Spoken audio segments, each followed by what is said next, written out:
Welcome back po mga Lods. So nandito po tayo sa rooftop para mag solar update po tayo. So makita nyo dyan sa likod po kung saan po natin nilalagay po ang mga solar panel natin dito sa rooftop namin sa bahay.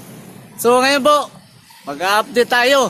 Isali na rin natin si Solar Homes, si Jinko at saka yung bagong bili natin na Whirlpool Black. So ito na po mga Lods, ang mga solar panel natin. So hanggang doon at saka hanggang dito na.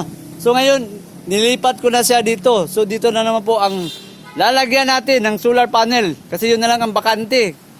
So dito po sa harapan, ito po ang solar homes natin. 4 po ito. 2 dito at saka 2 din dito sa unahan.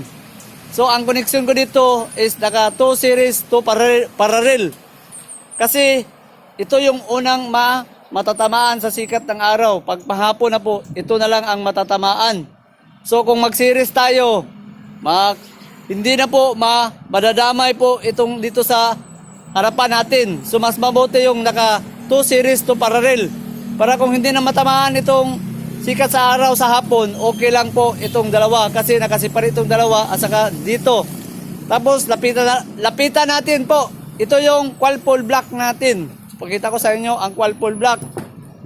So ang Whirlpool Black may kalakihan po dito sa solar home. Kasi nga ito yung 150 na 4 ang gamit natin. Ito naman ang Whirlpool Black natin. Medyo may kahabaan. Ito malapad po itong solar homes. So dalawa naka-series connection po ang Whirlpool Black natin. Tapos pakita ko na lang po sa inyo yung Tiger Neo na Jinko. Dito ko pakita ko sa inyo mga Lods.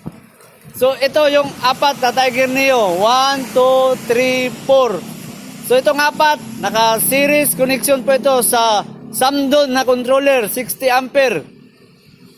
Yan makikita. Tapos itong 100. Dito makita mo itong tatlo, 100 po ito. So yung 100 sa ibang controller ko ito nilagay doon sa on-grid. Grid tie inverter natin. So ngayon, doon tayo sa baba. Pakita natin yung actual kung gaano kalakas ang IMP dito sa Whirlpool Black, Solar Homes, at saka dito sa Tiger Neo na Jinko, itong 4. Ipapakita ko muna po sa inyo yung mga gamit natin dito sa solar panel na ginamit natin. Dito po mga Lord, pakita ko sa inyo, ang Whirlpool Black natin na ginamit ay naka 200 watts. Ang IMP o current maximum power ay mayroon siyang 10.2. Dalawa po ang gamit natin kaya papalo sa 20.4 ampere ang IMP. So titingnan natin kung aabot ba sa 20 ampere.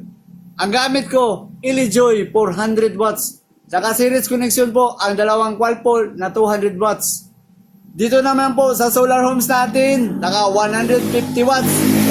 4 po ang gamit natin. Meron tayong IMP na 7.89 ampere. 4 pieces, aabot po sa 31.56 ampere. Ang gamit natin, Ilijoy 600 watts. Naka 2 series, 2 parallel po ang gamit natin. Dito naman sa Jinko, 200 watts na solar panel. Meron tayong IMP na 10.2 ampere. 4 po ang gamit natin.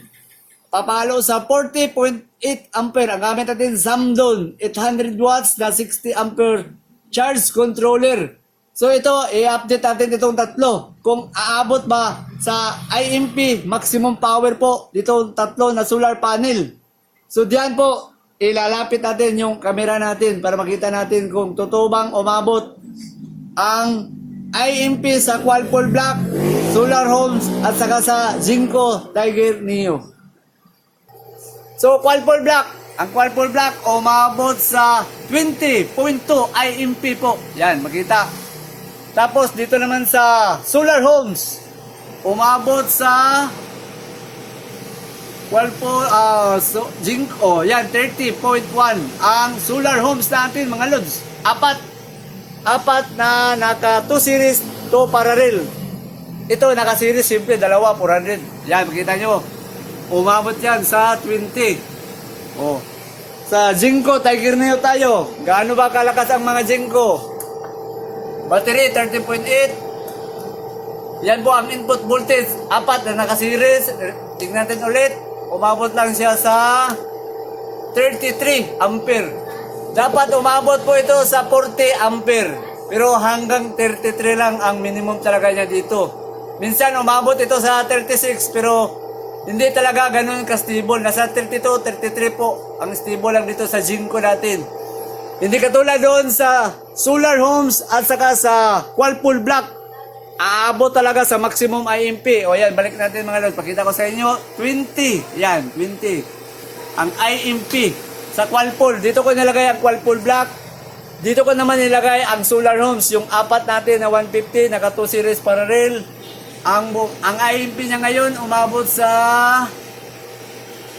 o yan, 30 ampere.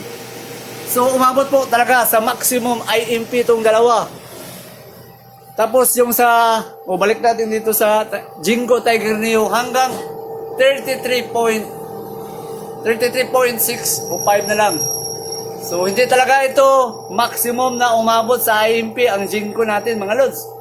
So kayo na po ang humusga. Basta sa atin, kung ako po ang tatanungin nyo, mas malakas po talaga ang solar homes na brand at yung Whirlpool block na gamit natin. Kaya 2 araw pa lang, ubos ang stock po natin dito sa Whirlpool block. So hanggang sa muli mga lods at maraming salamat po sa panonood.